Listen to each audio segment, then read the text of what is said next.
Hey guys, all the way with Alloway here at Sundance 2014 with the director of Frank, Linny Abrahamson. I loved this movie. I thought it was wonderful. So it's actually based on a real guy, Frank Sidebottom, who is a music personality, comedian. So how did you come across this script?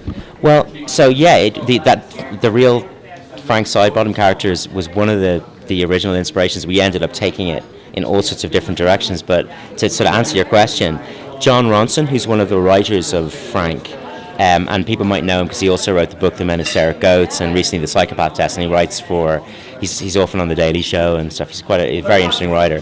He had been the keyboard player in Frank Sidebottom's band in the 80s in Manchester. And Frank was this guy he was an alter ego of a very interesting man called Chris Seavey, and Frank Sidebottom was this sort of musical act who wore a big fake head and sometimes continued to wear the head after the gig. And so John toured with him, and when he was making The Men Who Stare at Goats, Peter Straughan, the guy who adapted that book, that he was talking to John, they were talking about his time they started talking about what an amazing image it is, this person who hides inside a fake sort of face. And that was the beginning and the start of this idea, which then mutated into a whole lot of other stuff. Like, for example, other people who went into the character were Captain Beefheart, Frank Zappa, Daniel Johnston. So our Frank is a kind of composite of all these really great outsider musicians. Well, and what I love is the film starts off so funny, and it's so lighthearted, but at the same time it deals with issues about identity and mental illness and suicide. So as a director, I just thought there was such a wonderful balance of the light and the dark. So how did you form that tone? Well, thanks. I'm really glad that you felt that way, because probably the trickiest proposition in making this film, the thing that kind of kept me up at night, was tone. Because I think there are many more ways in which you could make this film badly than make it well. It's quite a delicate balance. But my feeling is that audiences will travel with you long distances if what you do is honest and kind of present it in a way that they can really take a hold of and take ownership of. So I think what you do first of all is you have faith in your material, and then you try and explore it as honestly as with a sort of and as bravely as you can, and not hold back from those corners which are sometimes a bit more uncomfortable. Trust that your audience will go with you. Then you also just have to work really hard on refining your approach to particular scenes and to the sort of thematic aspects of the film that inform them. Then you also work with really good people. You cast good actors, you work with a great crew, and you just continue to interrogate the material to the point where you believe it's going to really live, and you hope an audience will feel the same way. Well, I feel like there's pictures up everywhere of the premiere when everyone's wearing a mask, and you're saying you have to trust your audience going to come with you, and they did. Every single person in that theater put on a mask. That's right. There were 1,200 people staring at me with Frank masks on. It was like a sort of a psychedelic nightmare from the 1960s, or something just very lovely, and I chose to think about it in the second way. But I think, people ask me, what do you think of Frank? And I said, it's so bizarre, but it gets away with it because it's grounded in very real characters. And like you're saying, you have Maggie Gyllenhaal, you have Michael Fassbender, it's crazy, you're actors. So tell me a little bit about how they breathe their own unique life into the characters. Well, any really good actor won't just come along and give you what you ask for.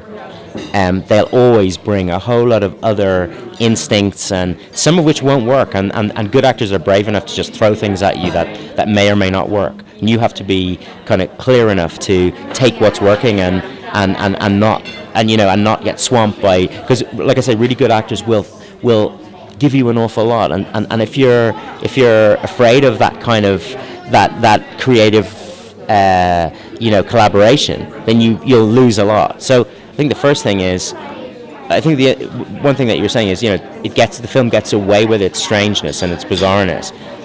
And I think one of the good decisions was, even though so much of the film is quite funny, we cast actors who are primarily dramatic actors, and serious, and therefore you play the truth of the character, no matter how ridiculous the situation is.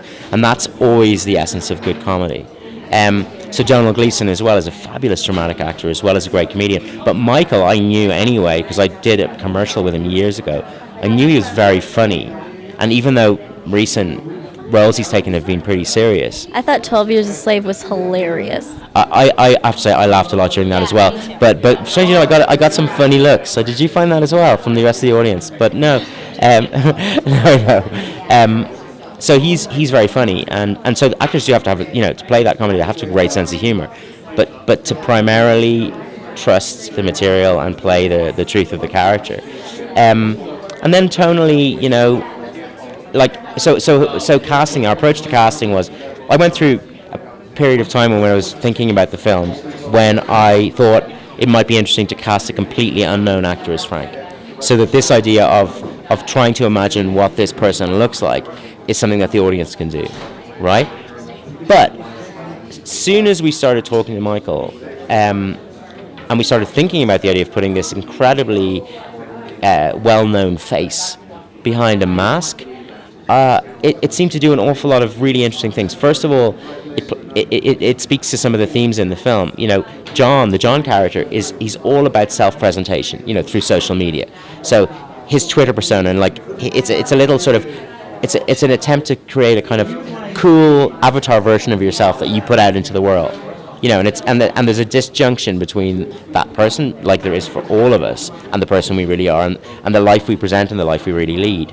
And as I said, John's character would be, his whole desire to be in the music industry is so that he can be in situations like this, being interviewed at a festival.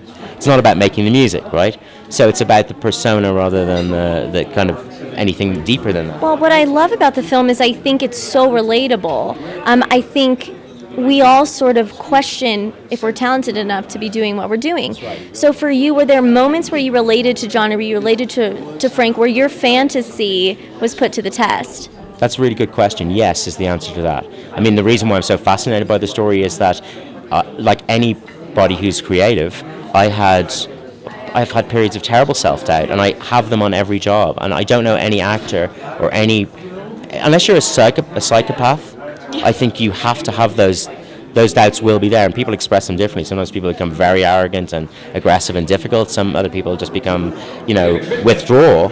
But you're always dealing with those issues, and it seemed to me that, sometimes I feel like John and sometimes I feel like Frank, and that's, those are the polar opposites. John is the guy who cannot create. He can only name the thing in front of him.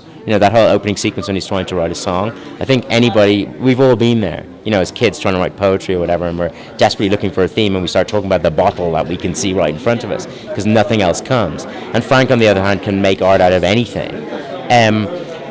But and as well, to go back to this idea of hiding the face, by taking Michael's, like an actor's face gets appropriated and becomes this kind of commodity, and I think actors often find that quite difficult to square their own internal sort of notion of themselves with this person that's out there being discussed.